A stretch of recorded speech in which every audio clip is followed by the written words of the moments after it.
I en verden, hvor et terningekast kan koste dig alt. Venner bliver til fjender, og kun én kan stå tilbage. Lad mig byde dig velkommen til det til det ultimative. Anden Vest går bankerot. 10 spillere, et bræt og uendelige konsekvenser. Kun én kan stå tilbage, og resten går bankerot. Er du dagens vinder, eller er du den, der bunder? Lad spillet begynde. Hjerteligt velkommen alle sammen til det fantastiske Anden Vest går bankerot. Spillet er fuldkommen simpelt. Du slår med terningen, lander på et felt. Ups, det ser ud til, at du skal betale Ida 100 Anden Vest dollars. Og hver gang man mister penge, tager man en tår. Skål på den, Emil. Du kan holde øje med, hvor mange Anden Vest dollars du har oppe i toppen af skærmen. Men hvis du går bankerot, altså går i 0, skal du tage et bankerot shot. Og hvis du når op til 1000 Anden Vest dollars, vinder du spillet. Og for at dette spil er fair, er alting 100% random genereret gennem programmer, der beslutter terningekast, møntkast osv. Det vil altså sige, at jeg har ingen kontrol over, hvem der vinder det her spil. Lad os nulstille pointene og starte spillet. Er I alle sammen klar? Forstod I alle sammen reglerne? Dem, der sagde nej, de tager lige en tår. Bare rolig. Vi tager det, som det kommer. Og Emil, du får lov til at starte, siden jeg brugte dig som eksempel. Lad terningerne rulle! En 9'er. Flot, Emil. Det ser ud til, at du skal betale Magnus 100 Anden Vest dollars. Og siden du allerede er gået i 0, tager du et bankerot shot. Trine, din tur. Værsgo og slå med terningerne. Chancen. Lad os se, hvad den siger. Ryk 4 felter frem. Sodavandsregnskab. Du har taget en sodavand i køleskabet og skal betale 50 Anden Vest dollars. Og de rører direkte i fællespuljen. Så er det Thijs' tur. Spin the wheel! Stort tillykke, Thijs. Lad os se, hvad du lander på.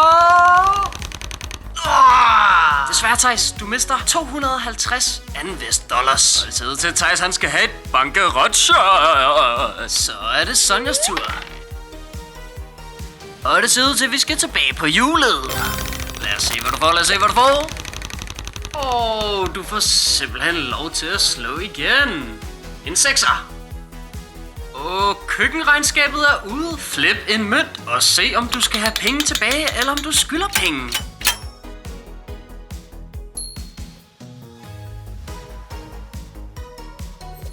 Så er der et bankerot shot klar til dig, Sonja. Og dine 100 Anden Vest dollars går direkte til puljen. Så er det Marias tur. En 9'er. Magnus, du er ved at blive en rig mand nu. Og Maria, hun får et bankerot shot. Nå, hvad siger du til det, Magnus? Hvad skal vi have her? Så varede lykken ikke længe. Magnus, du giver 100 Anden Vest dollars til Laura. Nå, Laura, hvad siger du til det? En 7'er. Vi skal tilbage på chancen. Lad os se, hvad den siger. Du har betalt for meget i køkkenskat. Modtag 150 Anden Vest dollars. Ida med en 9'er, og Magnus skal have endnu 100 Anden Vest dollars. Og Ida, du tager et bankerot shot. En tørstig pige, ser jeg fra jer. Du skal af med 50 Anden Vest dollars for en sodavand. Sal med en 8'er, og vi skal tilbage på hjulet. Og renter. Hvis du har over 500 Anden Vest dollars, får du 100 ekstra Anden Vest dollars, men du har desværre ikke nok penge. Så har vi altså været en hel omgang rundt nu. Er vi begyndt at blive varme? Og Trine, du giver lige resten af dine penge til Asal. Og tag et bankerot shot. Og Thijs, du hopper lige ind og besøger fængslet en gang. Sonja, du løber afsted med hele køkkenskatten. Det er altså 200 Anden Vest dollars lige nede i din lomme. Og en 6'er til Maria. Og du lander lige på Sonjas plads. Men du har ikke nogen penge, Maria, så Sonja får ingenting. Nej, Magnus. Du er ankommet til madklub, og du skal slå om opvasken. Slår du højt, får du 150 Anden Vest dollars. Slår du lavt, mister du 150 Anden Vest dollars. Lad os se, hvad du får. Desværre, gamle dreng. Så er det Lauras tur.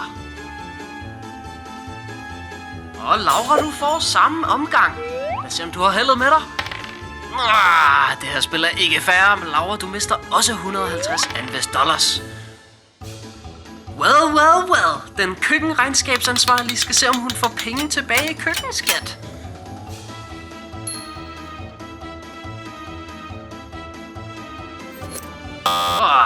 Det er jeg sgu ked af, Ida. Men der er selvfølgelig ikke så meget at tage fra dig. Nej! Freja lander på køkkenskatten, men Sonja har lige taget alting. Og Asal, du lander på dit eget felt, så du får lov at bygge et hus. Så nu skal folk betale dig 50 Anvest dollars ekstra, hver gang de lander på dit felt. Nej! Duel! Emil versus Theis! Begin! I denne duel dyster I om 200 Anvest dollars. Vinderen tager det hele. Den første, der kører en omgang om brættet, vinder. På pladserne. Klar. Parat. Start! Nå ja, Theis, du har ikke noget kørekort. Og vi har en vinder! Tillykke med det, Emil. Du vinder 200 Anvest dollars. Dobbeltslag. Trine, du får lov at slå igen. Og hvis du slår højere end før, får du 100 Anvest dollars. Lad os se, hvad du får. Men tillykke med det. Der er lige 100 Anvest dollars til dig. Og Theis, du lander på Sonjas plads, men du har desværre ikke nogen penge. Og Sonja, du lander på lotto-kupon. Du betaler 50 kroner, og så slår du med en terning. Hvis du slår 1-3, så får du ingenting. Og hvis du slår 4-6, vinder du 300 Anvest dollars. Lad os se, hvad du får. Nej! Desværre, Sonja, du får ingenting. Og Maria, du skal betale 100 Anvest dollars til Emil, men du har desværre ingenting. Nej! Duel! Magnus versus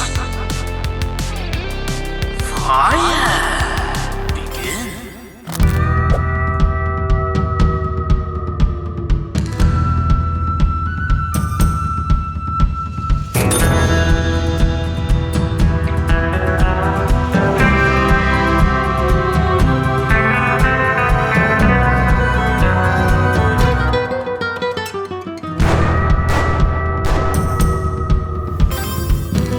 Tillykke, Freja. Her er 200 Anvest dollars til dig. Og søde Laura, det ser ud til, at du skal betale Emil 100 Anvest dollars. En 8 igen. Og Ida, du lander på chancen. Du har trådt i en hundelort. Halver din saldo for nye sko. Det er jeg ked af, Ida. Men der er selvfølgelig ikke så meget at trække fra. En 12'er til Freja. Bankerotfar. Hvis du er i bund 4, så får du 200 Anvest dollars. Men Freja, som det ser ud, så ligger du ikke i bund 4. Desværre. En 5'er til Asal. Renter. Hvis du har over 500 Anvest dollars, får du 100 Anvest dollars. Men desværre, det har du ikke, Asal. Og Emil, det ser ud til, at du skal dele din tidligere gevinst med Theis. Det var desværre ærgerligt. Men Emil, kan det passe, jeg sprang dig over en tur? Du får lige et slag mere. Battle Royale! Velkommen til Battle Royale. Her er det alle mod alle. Alle knep gælder. Og det er en kæmpe dogfight lige fra starten af. Og det skal lige siges, vinderen af denne Battle Royale får 300 Anvest dollars. Så der er altså masser på spil her. Og der er altså kommet en dome ned på banen her, hvor alle spillere er fanget inde. Og Sonja dræber Freja. Freja er desværre allerede ude af Battle Royale, men de andre spillere kæmper hårdt inde på midten. Og Emil, han tager Sonjas liv. Han hævner Freja. Og nu er der altså kun 8 spillere tilbage. Theis tager Trine. Er du fuldkommen vanvittig, Theis? Der falder en kæmpe meteor ned fra himlen, men der er heldigvis ikke nogen, der kommer til skade. Hvad sker der? Maria, er du blevet sindssyg? Hun skyder med laser ned over alle. Maria, hvor skal du hen, Maria? Maria, hun troller, hun hopper ud over banen, og Asal, hun får killet. Theis og Ida er en kæmpe dogfight. Hvad sker der her?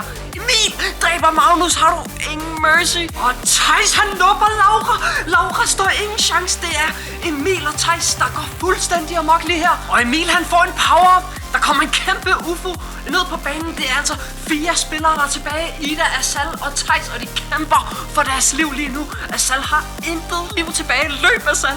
Løb! Kom væk fra Emil, han er farlig. Nej, Emil! Du er sindssyg! Vi er 3 spillere tilbage. Ida, Emil og Theis. Emil, han er ude efter Ida. Han er ikke færdig med at dræbe de her 3 spillere mod hinanden. Pas på, Ida! Han er fuldstændig vanvittig. Og Emil, han... Nej! Emil! Ikke Ida! Nej! Det er Emil og Theis, der er tilbage. Og Theis, du bliver nødt til at gøre noget ved Emil. Han går fuldstændig amok. Hvad sker der? Laura er i liv! Laura! Hun falder bare ned til døden. Okay, det var en hurtig liv. Det er altså stadig kun Emil og Theis, der er tilbage. Emil giver et lille skub til Theis. Kæmpe joke med Theis der. De her drenge er altså ingen joke. Men Emil, hvor skal du hen? Theis vinder! Og tillykke med det, Theis. Det var altså 300 $2 du lige fik på kontoen der. Trine, du betaler 50 $2 for en lotto-kupon. Hvis du slår 4 til 6, får du 300 $2. Lad os se, hvad du slår. Det er ærgerligt. Og den 50'er går direkte til køkkenskatten. En dobbelt 6'er til Theis. Og du lander på lotto-kupongen. Lad os se, om din Battle Royale penge bliver investeret godt. Lotto-gevinst! Tillykke med det, Theis. Der er 300 $2 lige nede i din lomme. Og der er anden fest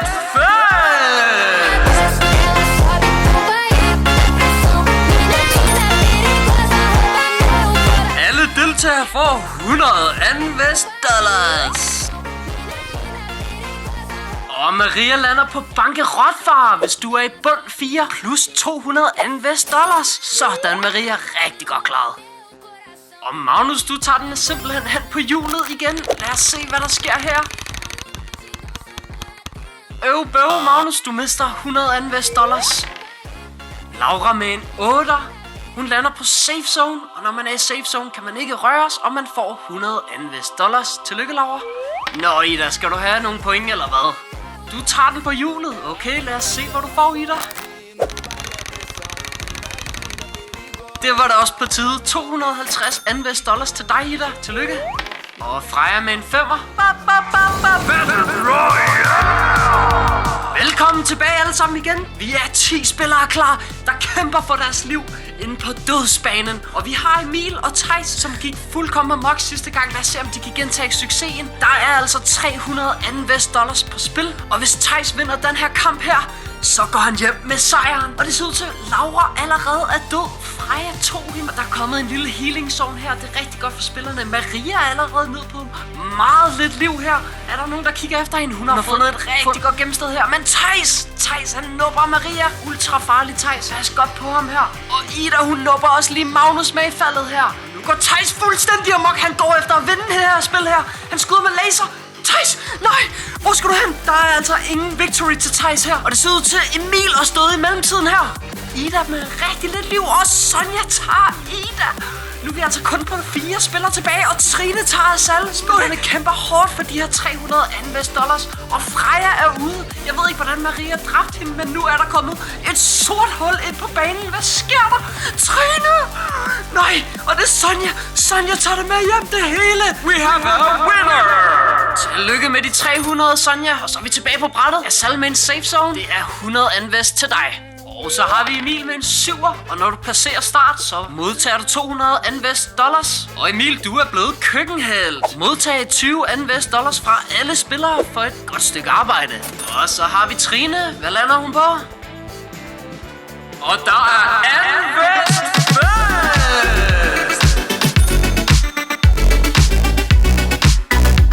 Det var rigtig god stil af dig, det der, Trine. Og så har vi Theis på hjulet. Der står du rigtig godt lige der, var Emil. Lad os se, hvad du får.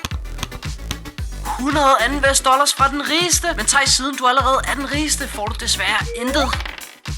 Og Sonja passerer start og modtager 200 $2. Sko på gangen. Sonja, du har glemt at fjerne dine sko fra gangen, og du skal derfor betale 100 $2. Så har vi Maria. Duel. Maria versus Laura.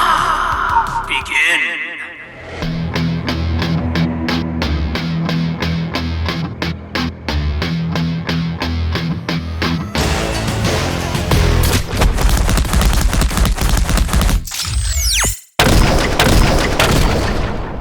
Fatality. Tillykke med de 200 point. Og så er vi direkte tilbage igen. Magnus med en 10'er. Og han lander på chancen. Lad os se, hvad den siger. Dit værelse er gået i brand. Modtag 150 i forsikringen. Håber du er okay efter den der boksekamp, Laura. Lad os se, hvad du lander på. Battle Royale! Og velkommen tilbage alle sammen til Battle Royale. Vi er på en ny bane den her gang, og man skal ikke ryge ud over kanten. Trine og Magnus, hvad laver I? Trine kom tilbage igen, men Ida hun flyver direkte ud over farvel og tak. Trine og Thijs, er I okay? Sonja hun skal lige ud og kigge, og Maria hun skal også lige ud og kigge. Er Sal okay? Freja bokser af Sal ud over kanten der. Hele banen tilter lige nu. Sonja bevæger sig ud, hun kan ikke komme op igen, og hun er altså færdig. Der er kun 4 spillere tilbage. Freja, Freja! Var der nogen, der så det der? Trine, Thijs og Freja, de kæmper for de her 300 point. Farvel og tak, Thijs. Det bliver ikke din Victory Royale den her gang. Og Freja siger farvel og tak. Det er altså en sejr til Trine.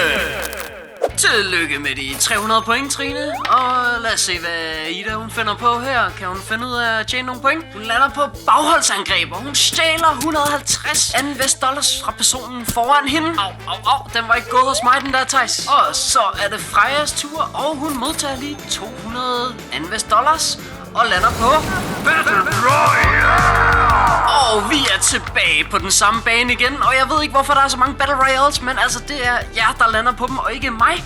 Og Laura, det bliver ikke dig, der vinder 300 US$ her, og det bliver heller ikke Magnus, og det bliver heller ikke Emil, og det bliver heller ikke Freja, og det bliver heller ikke Sal. Vi er allerede nede til de 5 sidste spillere her. Trine prøver at kæmpe sig op, men nej, det bliver ikke dig, og Sonja rører også ud. Så er vi 3 spillere tilbage. Det er Maria, Thijs. Okay. Og farvel, Thijs. Så er det Maria og Ida i finalen. Og Maria og Ida, de kæmper hårdt for den her førsteplads. De skal have de 300 point. Og hvem er det, der får dem? Det er Maria!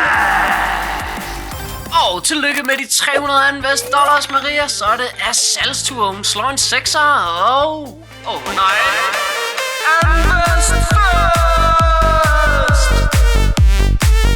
Tak for det, Sal. Der var lige 100 point til alle mand. Og Emil, han lander på Trine. Sig farvel og tak til 100 US$, Emil. Og så er det Trines tur, og hun passerer start og modtager 200 US$. Og Thijs, han passerer også start og modtager 200 US$. Og så lander han på fattigdomsstøtte. De 3 rigeste mister 50 US$, og de 3 fattigste får 100 US$. Og Sonja, du skal af med 100 US$ til Magnus. Og mine damer og herrer, Maria passerer start, modtager 200 US$, og skal give 100 af dem til Laura, men det er fuldkommen lige meget, fordi Maria har vundet! Stort tillykke med fødselsdagen! Maria!